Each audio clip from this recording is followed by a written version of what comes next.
Hello everyone, welcome back to Illume biology. Breathing and exchange of gases NCERT recapsulation series आगे बढ़ा रहे हैं हम लोग। ठीक है, आज हमारा 9th सेशन हम लोग यहाँ पे डिस्कस करेंगे और आज हम डिस्कस करेंगे रेगुलेशन ऑफ रेस्पिरेशन के बारे में। इसका सीधा सीधा मतलब ये है कि हम जो ब्रीद इन ब्रीद आउट कर रहे हैं, है ना, हमने रेस्पिरेटरी रेट पढ़ी, हमने रेस्पिरेटरी रेट में पढ़ा कि हम एक पर्टिकुलर रेट पे पर मिनट जो है ब्रीद इन ब्रीद आउट करते रहते हैं। बट कई बार ऐसा होता है ना, जब हम एक्सरसाइज कर रहे हैं या किसी और कंडीशन में हमारी ब्रीदिंग रेट बढ़ जाती है, तो इस ब्रीदिंग रेट को, इस रेस्पिरेशन को रेगुलेट कौन करता है और ये कैसे रेगुलेट होती है, वो हम लोग यहाँ पर स्टडी करेंगे।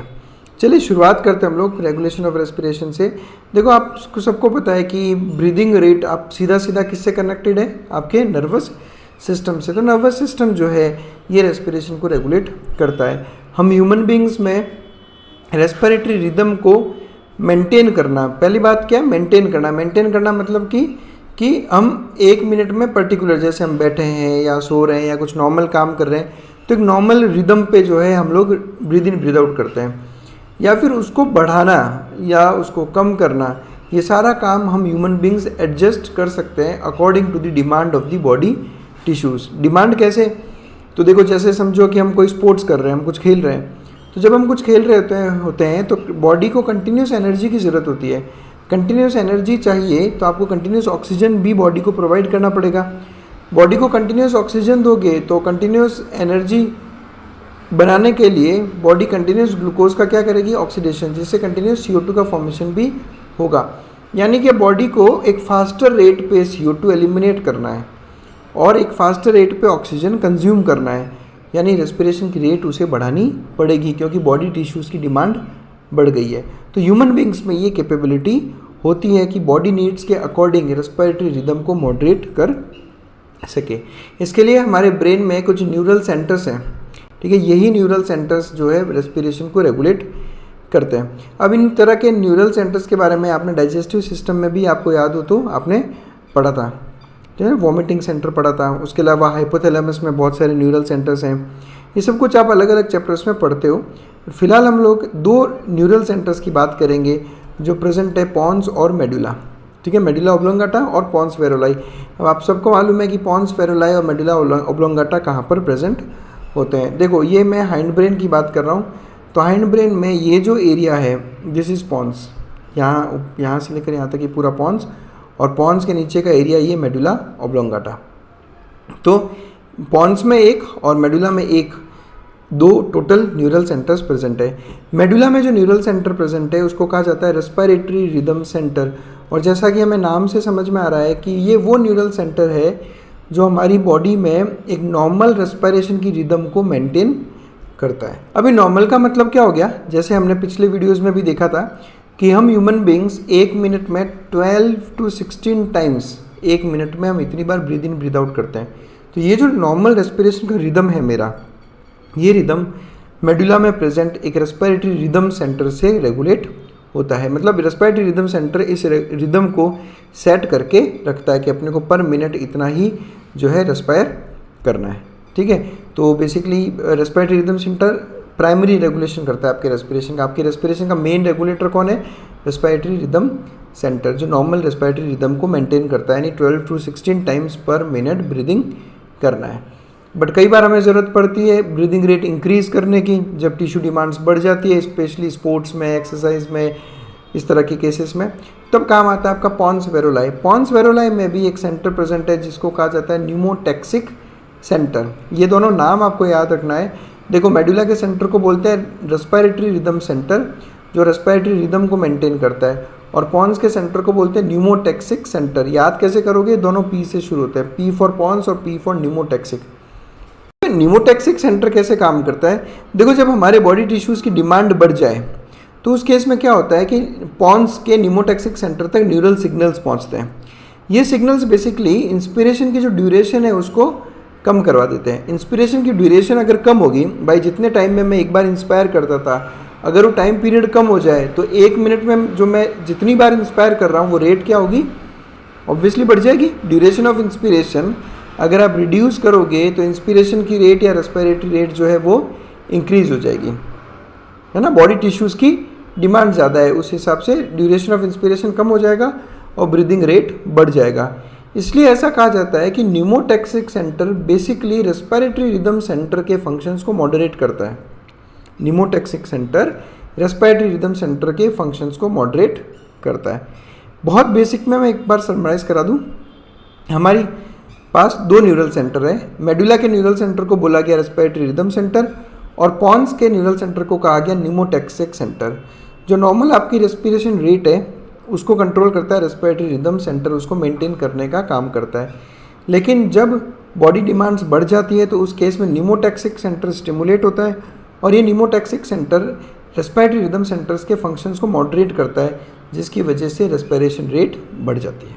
तो सवाल ये आता है कि सर ये जो आपने कहा कि न्यूरल सिग्नल्स आए, तो ये सिग्नल्स कहाँ से आते हैं? मतलब कैसे ब्रेन को पता चलेगा कि बॉडी टिश्यूज़ की जो है वो डिमांड बढ़ गई है? तो वो अपने को यहाँ पर डिस्कस करना है। देखो अब होगा क्या, बेसिकली क्या होता है कि मेडुला ऑब्लोंगाटा में जहाँ पे आपने रेस्पिरेटरी रिदम सेंटर देखा है ना, उसके एकदम पास में एक कीमोसेंसिटिव एरिया होता है। पूरा मेडुला ऑब्लोंगाटा न्यूरॉन्स का ही बना है।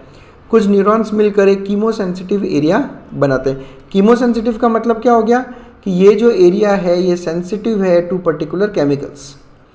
ठीक इसी तरह से हमारे एओर्टिक आर्च और कैरोटिड आर्टरी में भी केमोरिसेप्टर्स प्रेजेंट होते हैं। अब कीमोरिसेप्टर्स नाम से समझ में आ रहा है गया कि ये वो रिसेप्टर्स हैं जो किसी केमिकल चेंज को जो है वो सेंस कर लेते हैं और उस केमिकल चेंज की वजह से इन रिसेप्टर्स का स्टिमुलेशन होता है और फिर ये रिसेप्टर्स उस सिग्नल को नर्वस सिस्टम तक पहुंचाते हैं। आप सबको मालूम ही होगा receptors basically type of neurons होते हैं और रिसेप्टर्स बहुत अलग अलग टाइप होते हैं। टच के रिसेप्टर्स या थर्मल रिसेप्टर्स जो हीट के लिए सेंसिटिव हो, वैसे ही होते हैं कीमो रिसेप्टर्स जो केमिकल चेंज के लिए सेंसिटिव होते हैं। अब सवाल ये आता है कि सर एओर्टिक आर्च और कैरोटिड आर्टरी क्या है?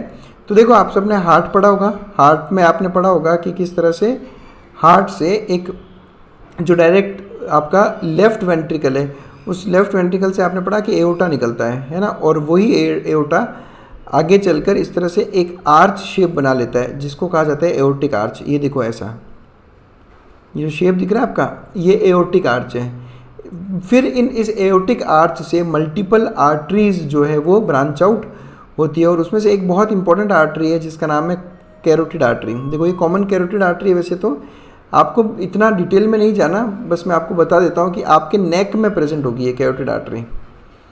ठीक है, तो इस कैरोटिड आर्टरी के अंदर कुछ कीमो रिसेप्टर्स प्रेजेंट है और सिमिलरली एओर्टिक आर्च में भी कुछ कीमो रिसेप्टर्स प्रेजेंट है। अगर आपको एग्जैक्ट लोकेशन देखना हो तो देखो ये आपका एओर्टिक आर्च, ठीक है, और इस एओर्टिक आर्च से निकली कॉमन कैरोटिड आर्टरी और ये कॉमन कैरोटिड आर्टरी आगे चल के दो में डिवाइड होती है। तो ये जो इसका बाइफर्केशन हो रहा है ना, इस बाइफर्केशन पे यहाँ पे आप देखो ये ब्लैक डॉट्स दिखा रखे हैं, बस इन्हीं को ऐसा नाम दे रखा है। जैसे यहाँ पे जो ब्लैक डॉट्स दिखा रखे हैं इसको नाम दे दिया एओर्टिक बॉडी और यहाँ जो ब्लैक डॉट्स दिखा रखे हैं बाइफर्केशन पे इसको बोल दिया कैरोटिड बॉडी। अब ये दोनों ही केमो रिसेप्टर्स हैं। अब क्या होता है, जैसे ही ब्लड में कोई केमिकल चेंज आता है, कौन सा केमिकल चेंज वो भी मैं आपको बताऊँगा, तब ये कैरोटिड बॉडी और एओर्टिक बॉडी स्टिमुलेट होते हैं। बिकॉज ये रिसेप्टर्स हैं तो ये स्टिमुलेट होकर सीधा सिग्नल करते हैं जो है नर्वस सिस्टम को, जिससे कि बदलाव आते हैं रेस्पिरेशन की रेट में। कैसे बदलाव आते हैं वो भी अभी मैं आपको दिखाता हूँ। देखो मेडुला का ये कीमोसेंसिटिव एरिया और एओर्टिक आर्च की एओर्टिक बॉडी और कैरोटिड आर्टरी की कैरोटिड बॉडी, ये सब केमिकल्स के लिए सेंसिटिव हैं और बेसिकली सेंसिटिव है ये कार्बन डाइऑक्साइड और H+ आयंस के लिए। ये ध्यान रखना, मैंने यहाँ पे ऑक्सीजन का नाम नहीं लिया। किसके लिए सेंसिटिव है ये? दोनों ही कीमोसेंसिटिव एरिया मेडुला में और एओर्टिक बॉडी और कैरोटिड बॉडी, ये दोनों सेंसिटिव है CO2 और H+ आयंस के लिए। समझो किसी रीज़न से आपके ब्लड में इंक्रीज़ हो गया कार्बन डाइऑक्साइड, ठीक है, CO2 इंक्रीज़ हो गया और H+ इंक्रीज़ हो गया। अब आप सबको पता है कि H+ जब इंक्रीज़ होता है तो pH क्या हो जाता है? रिड्यूस, यानी कि एसिडिक कंडीशन आ रही है। यानी अगर आपके ब्लड में CO2 बढ़ गया और H+ रिड्यूस हो गया तब ये हो जाते हैं स्टिमुलेट। इनके स्टिमुलेशन से बेसिकली क्या होगा कि कीमोसेंसिटिव एरिया और एओर्टिक बॉडी और कैरोटिड बॉडी ये तीनों स्टिमुलेट होंगे और ये सीधा सिग्नल करते हैं रेस्पिरेटरी रिदम सेंटर को।